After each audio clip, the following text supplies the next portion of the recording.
Irmãos, as irmãs estão Isaías 66, versos de 1 até o verso 6. Vamos ler todos juntos. Assim diz o Senhor: o céu é o meu trono e a terra o estrado dos meus pés. Que casa me edificareis vós, e qual é o lugar do meu repouso? Porque a minha mão fez todas estas coisas, e todas vieram a existir, diz o Senhor.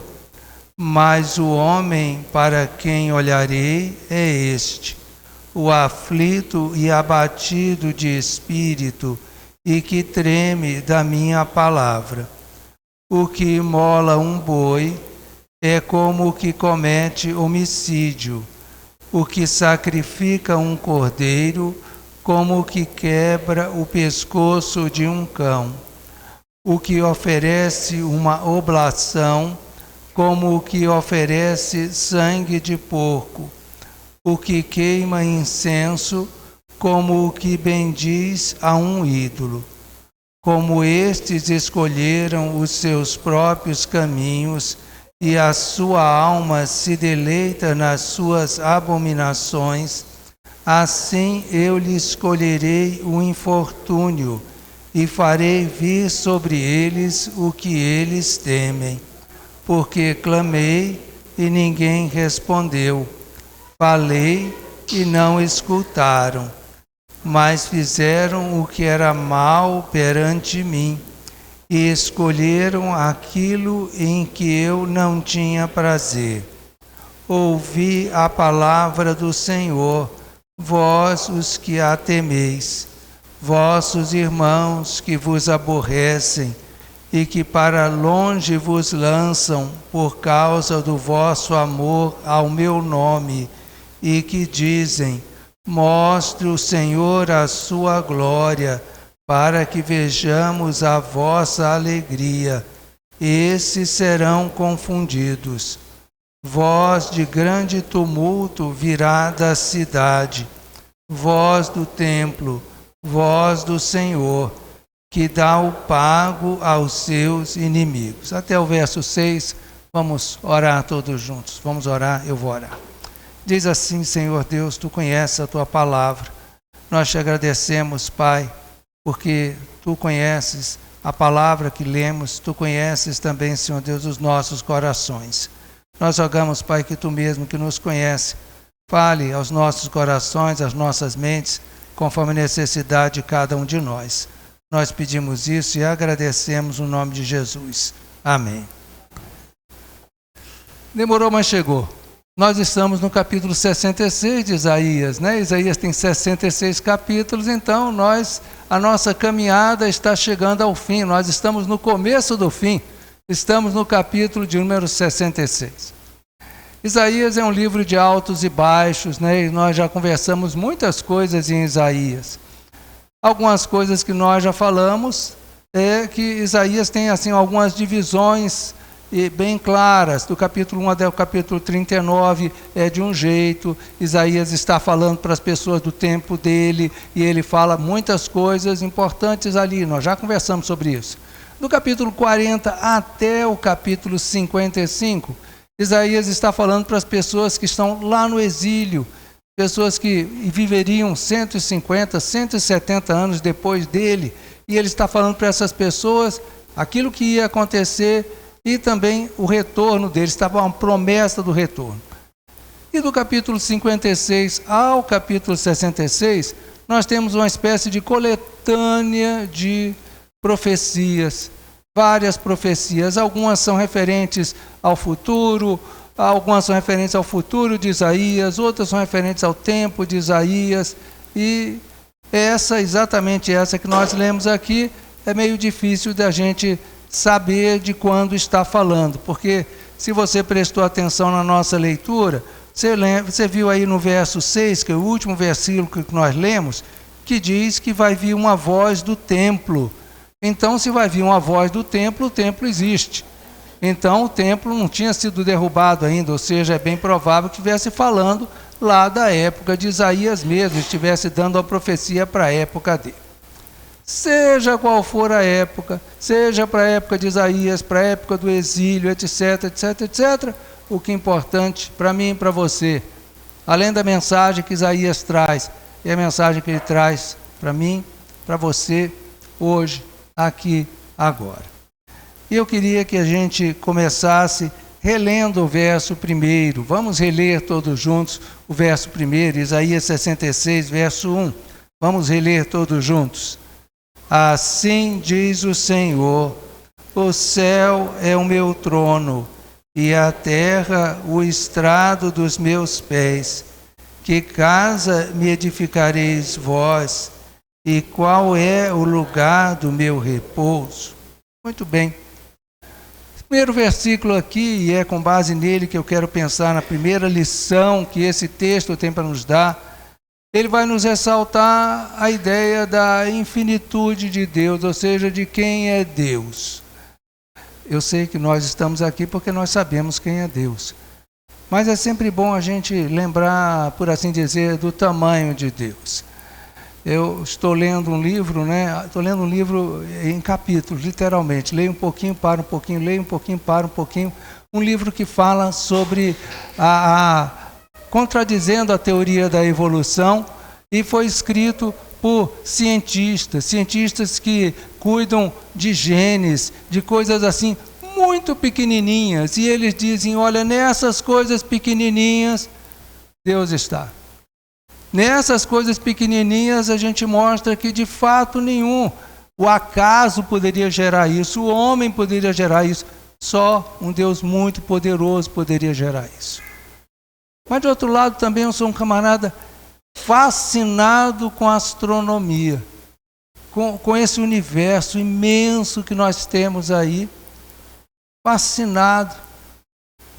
Por exemplo, você sabia que a luz do Sol demora 7 minutos para chegar na Terra? Ou seja, quando você está dizendo assim, rapaz, que sol bonito, esse sol bonito que você está fazendo aqui, já aconteceu, faz 7 minutos que ele saiu lá do Sol, porque a Terra está tão longe do Sol, que demora 7 minutos para vir de lá, chegar até aqui. Esse universo é imenso. Esse universo tem uma porção de sóis aí fora. Tem uma porção de galáxias. Imenso, imenso, imenso. Imenso. Não tem nem como expressar isso. O povo fala assim, em 10.000 anos-luz, não sei quantos anos, ou seja, é um número tão grande que a gente não consegue nem colocar no papel. É um número enorme. Milhões e milhões de sóis, milhões e milhões de estrelas, tudo mais. Mas essa Terra aqui, esse planetinha tamanho de nada, foi aqui que Deus colocou o homem. Foi aqui que Jesus veio. É aqui que nós vivemos e é aqui que todo o mistério da redenção se desenrola. Então esse texto aqui, quando Deus fala, olha, o céu é o meu trono, a terra é o estrado dos meus pés, ou seja, eu sou grande demais para você colocar uma casa e dizer, Deus, fica dentro dessa casinha. Deus é grande demais. E é bom quando a gente olha esse texto, porque eu e você, na nossa vida, vamos enfrentando várias situações. E eu e você, às vezes, perdemos a dimensão do tamanho de Deus. Se há alguma coisa que a criação mostra, as coisas criadas mostram, é de um lado o poder de Deus. Porque só alguém muito poderoso pode ter feito isso.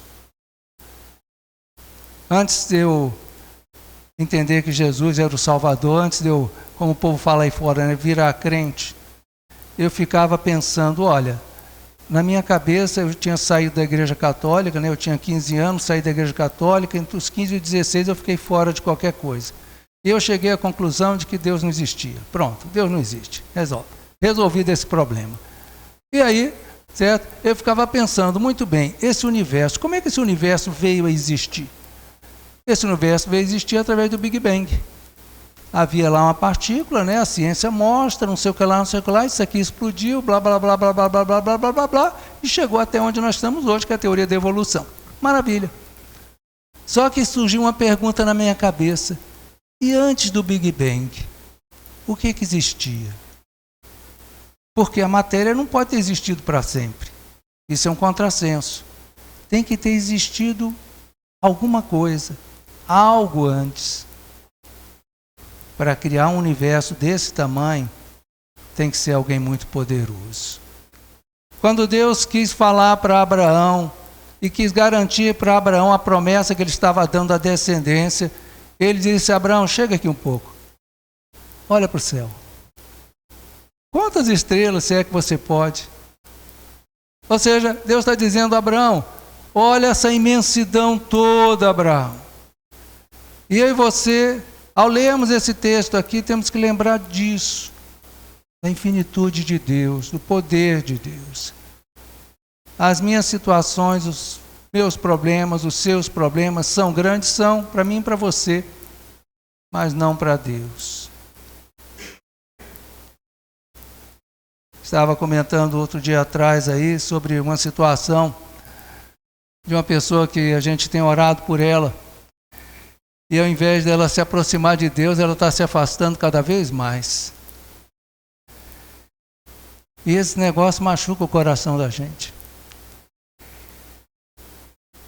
Eu lembrei lá do endemoniado gadareno, ou gerazeno, depende do evangelho que você leia. E você já deve ter ouvido eu falar sobre isso. Eu falei na Escola Dominical, dei uma palestra lá no Conferência Missionária também, sobre os inconvertíveis. Porque o endemoniado gerazeno era um caso perdido. Totalmente perdido, a família já tinha largado ele, a sociedade já tinha largado ele, todo mundo tinha desistido dele. Ele não tinha mais conserto, não tinha mais jeito, aquele lá era um caso perdido. E Deus foi lá e transformou. Quando Isaías começa aqui esse texto dizendo: o céu é o meu trono, a terra, o estrado dos meus pés, como é que você vai edificar uma casa para mim? Ou seja, olha o meu tamanho. Isaías está dizendo para mim e para você: olha o tamanho do seu Deus. Quem criou esse universo é alguém muito poderoso, mas é alguém também muito sábio. O seu corpo, o meu corpo, o corpo humano é uma maravilha, gente. É uma maravilha como todas essas coisas aqui se interligam e funcionam. Isso é uma maravilha. Muita sabedoria. Deus fez as coisas e nós temos que crer nisso, no poder de Deus, na sabedoria de Deus. E é exatamente essa a primeira ideia que Isaías está querendo colocar aqui. O verso 2, o comecinho do verso 2, ressalta mais ainda essa ideia. Diz aqui: porque a minha mão fez todas essas coisas, e todas vieram a existir, diz o Senhor. Ou seja, Deus está colocando aqui de maneira bem clara quem é Ele. Ele é um Deus infinito, Ele é um Deus todo-poderoso, Ele é um Deus sábio. Ele é um Deus que conduz esse universo e conduz a história de um jeito que eu e você muitas vezes não entendemos, mas Ele sabe o que está fazendo. Agora, esse texto continua, né? Tem uma continuação aqui no próprio verso 2, só que eu quero dar um pulo aqui, eu quero pensar num outro grupo, o grupo que começa no verso 3 para frente. O verso 2, o final dele, a gente conversa daqui a pouquinho. Notem, no começo, verso 1, verso 2, começo do verso 2, Deus está falando sobre uma casa, né? E essa casa, o verso 6, dá a ideia de templo. Se você olhar o verso 3, olha o verso 3 aí, está falando aqui, o que imola um boi, mas na frente fala, o que sacrifica um cordeiro, mas na frente diz, o que oferece uma oblação, mas na frente diz o que queima incenso. Ou seja, todas essas 4 coisas citadas aqui, molar um boi, sacrificar um cordeiro, oferecer uma oblação ou queimar incenso, todas essas 4 coisas eram coisas que aconteciam no templo.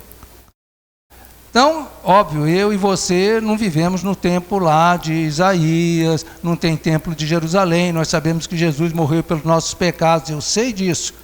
Mas na época de Isaías essa era a realidade.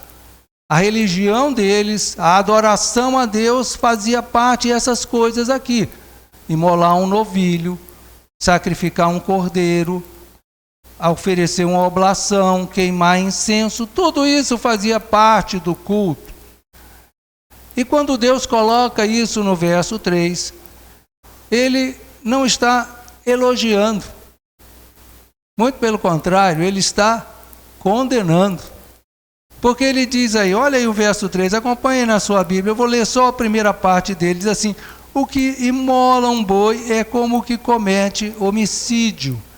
O que sacrifica um cordeiro como o que quebra o pescoço a um cão. E por aí vai.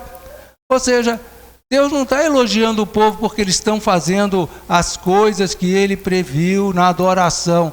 Deus está condenando o povo. Ele está dizendo, vocês estão fazendo as coisas certas do jeito errado. Porque o que é certo, a gente tem que fazer do jeito certo. Se a gente faz o certo do jeito errado, não adianta. E qual era o problema do povo? O problema do povo é o mesmo problema que está colocado lá em Isaías capítulo 1. Não perde o capítulo 66, não.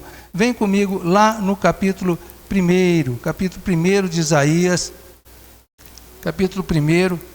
Nós vamos ler somente 2 versículos, versos 12 e 13. Isaías capítulo 1, versos 12 e 13. Vamos ler todos juntos Isaías capítulo 1, versos 12 e 13. Vamos ler todos juntos. Quando vindes para comparecer perante mim, quem vos requereu o só pisardes os meus átrios? Não continueis a trazer ofertas vãs. O incenso é para mim abominação, e também as festas da lua nova, os sábados e a convocação das congregações. Não posso suportar iniquidade associada ao ajuntamento solene. Todo esse trecho aqui, começando o verso 10 até o verso 17 do capítulo 1, é o mesmo assunto aqui que Isaías está tratando. Mas eu peguei esses 2 versículos, principalmente o verso 13, final do verso 13, onde Deus diz, não posso suportar iniquidade associada ao culto solene. Volta lá para o capítulo 66.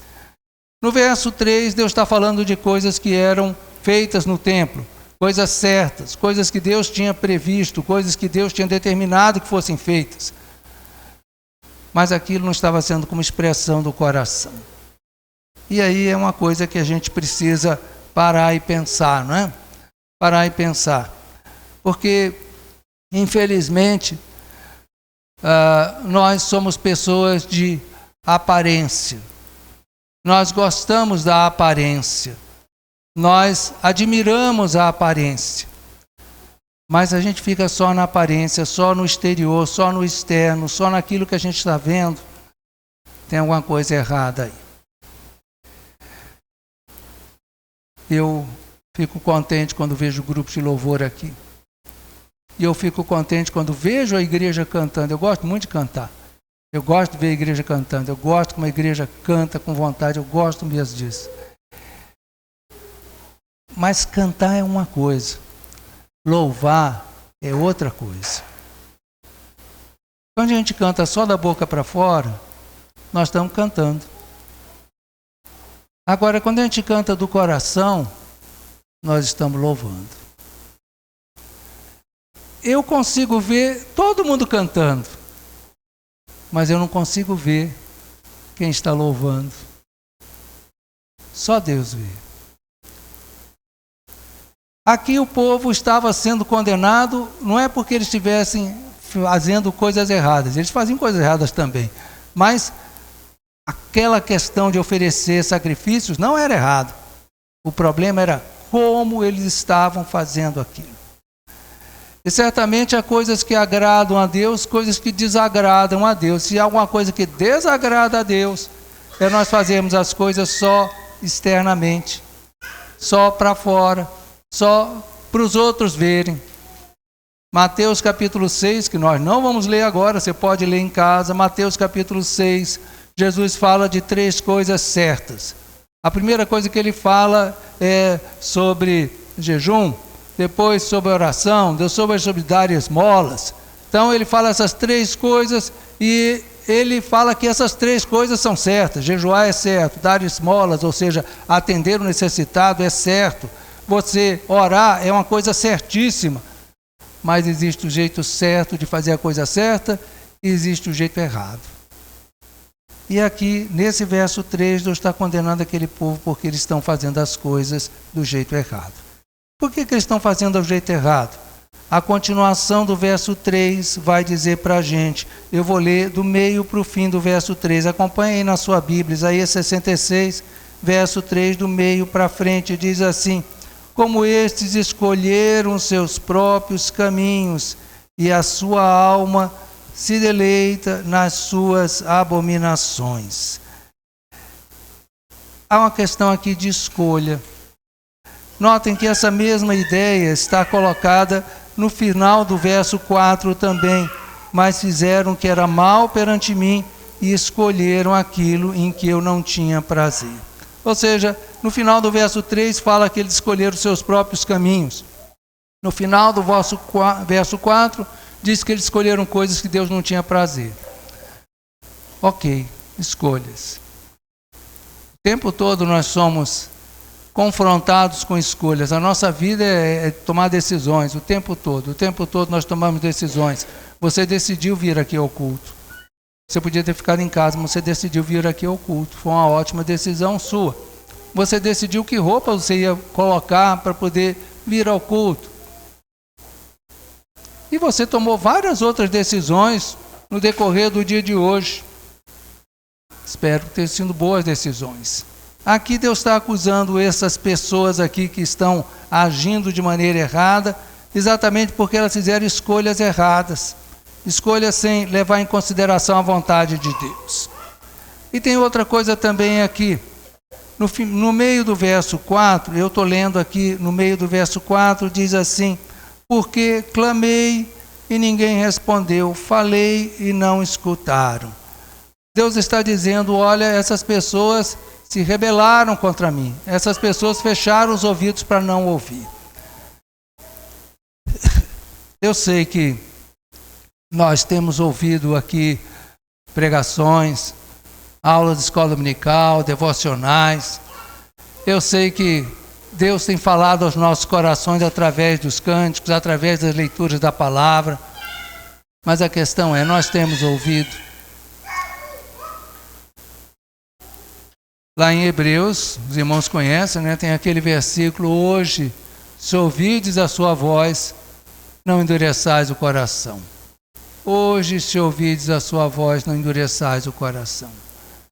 Eu tenho certeza que Deus fala, mas nós estamos ouvindo. Tem gente que escolhe o que quer ouvir de Deus, né? Ah, isso aí eu não gostei, jogo fora. Mas Deus não fala só o que a gente gosta. Deus fala o que a gente precisa ouvir. E muitas vezes nós precisamos ouvir aquilo que a gente não gosta. E Deus aqui está falando. E essas pessoas fizeram escolhas. E essas pessoas fecharam os ouvidos. Quando Deus clamou, eles não responderam. Quando Deus falou, eles não escutaram. E é interessante como Deus faz assim, como direi, uma brincadeirinha, um jogo de palavras. Presta atenção no meio para o fim do verso 3. Diz assim, como estes escolheram seus próprios caminhos. Agora olha o verso 4, comecinho do verso 4. Assim eu lhes escolherei um infortúnio e farei vir sobre eles o que eles temem. Ou seja, Deus está dizendo, olha, eles escolheram, eu vou escolher também. Eles escolheram fazer o que é errado, e Deus está dizendo, eu vou escolher castigá-los, fazer o infortúnio. Como diz o verso 6, Deus vai dar pago aos seus inimigos. Agora, se de um lado nós temos pessoas que desagradam a Deus, que fazem as coisas só por fazer, que fazem as coisas certas do jeito errado, que fazem escolhas erradas, que não ouvem aquilo que Deus está falando. De outro lado, aqui esse texto vai falar de pessoas que fazem aquilo que Deus se agrada. E eu queria que nós relêssemos o verso de número 2. Vamos reler todos juntos o verso 2. Vamos reler. Porque a minha mão fez todas estas coisas, e todas vieram a existir, diz o Senhor. Mas o homem para quem olharei é este, o aflito e abatido de espírito, e que treme da minha palavra. Muito bem. Primeira parte desse verso 2, a gente já comentou, fala sobre a grandeza de Deus, a majestade de Deus, a infinitude de Deus. A segunda parte desse verso 2, mas o homem a quem olharei é este. Ou seja, Deus está fazendo uma distinção. Deus está dizendo, olha, há pessoas que estão fazendo o que eu não gosto. Há pessoas que estão fazendo as coisas certas do jeito errado, que fizeram escolhas erradas, que não estão ouvindo a minha voz. Mas há pessoas que me agradam. Eu vou começar do fim para o começo, esse verso 2. A primeira coisa que eu quero ressaltar aqui é essa expressão, treme da minha palavra. Treme da minha palavra. Quando Isaías coloca isso, ele está dizendo que essas pessoas que agradam a Deus levam muito a sério aquilo que Deus diz. Levam muito a sério. E, entendam, às vezes nós ficamos tão acostumados com as coisas de Deus que achamos que tudo é brincadeira. Não estou dizendo que você ache isso. Eu estou dizendo que a gente acaba brincando com coisa séria.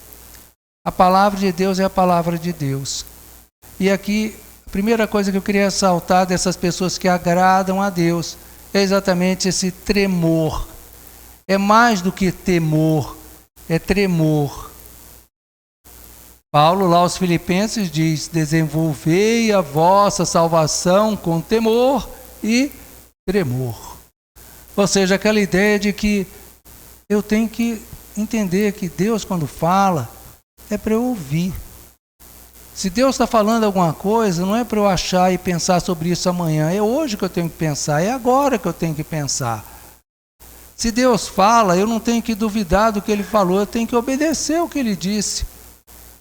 Ou seja, tremer diante da palavra significa levar muito a sério aquilo que a palavra de Deus diz. Isaías está dizendo que essa é uma das características da pessoa que agrada a Deus.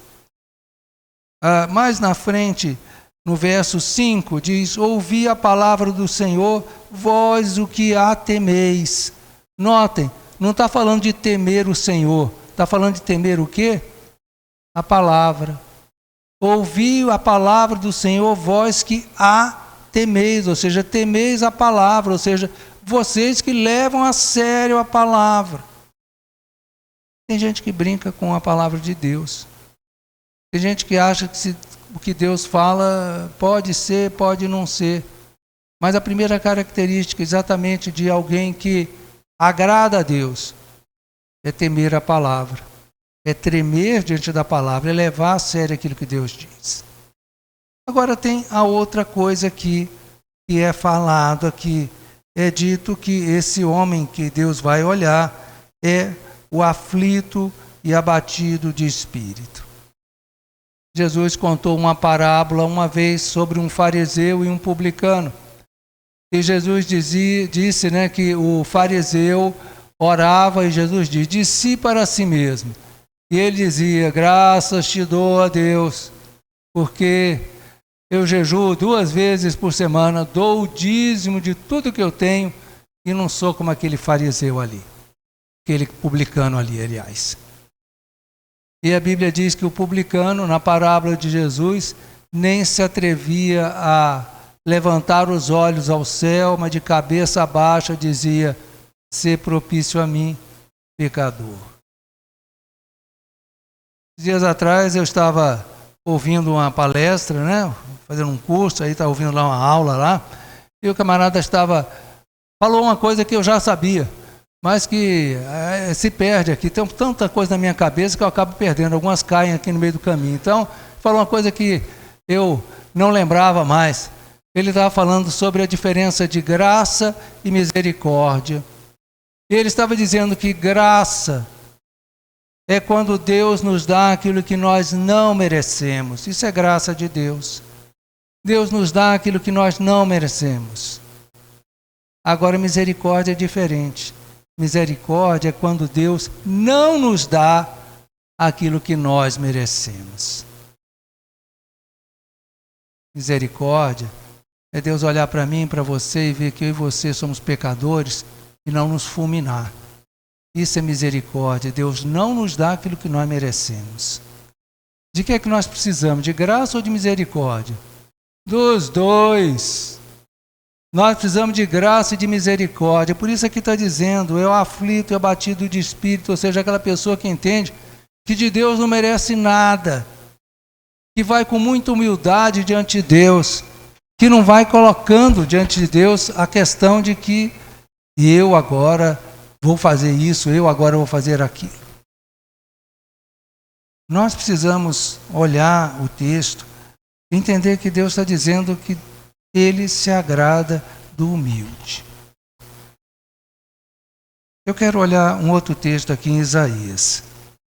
Eu acho que o meu microfone aumentou demais, tá? Eu não sei aqui, mas tudo bem. Isaías capítulo 57, só um versículo.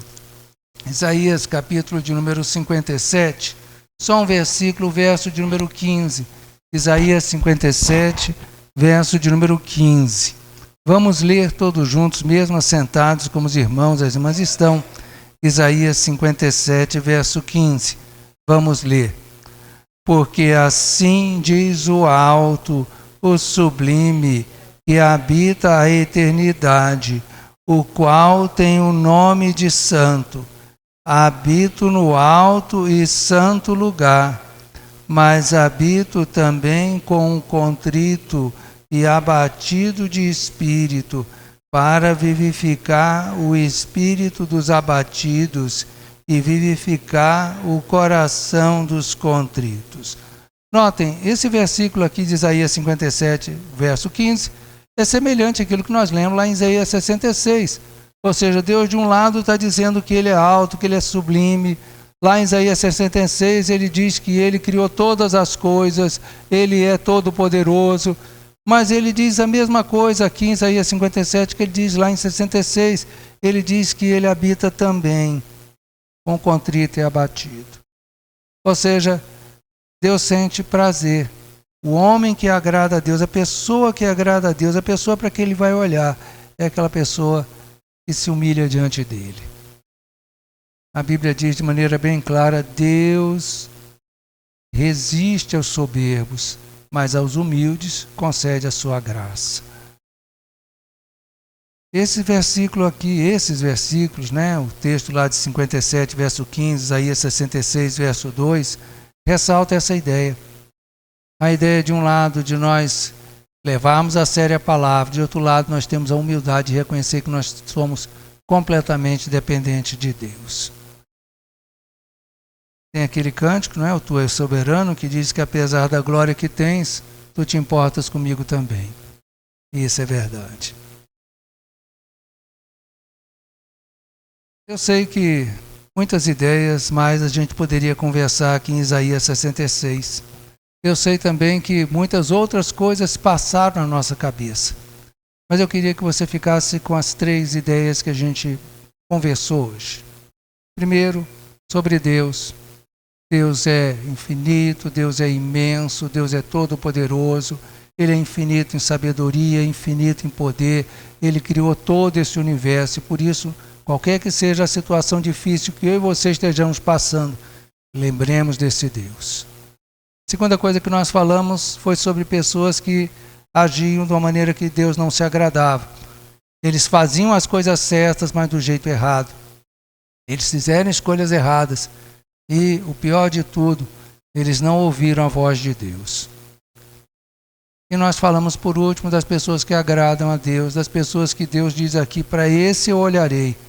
São as pessoas que levam a sério a palavra de Deus, que temem a palavra, que tremem diante da palavra e que têm a humildade de reconhecer que são totalmente dependentes de Deus, dependentes da graça, e da misericórdia de Deus. Que Deus nos abençoe.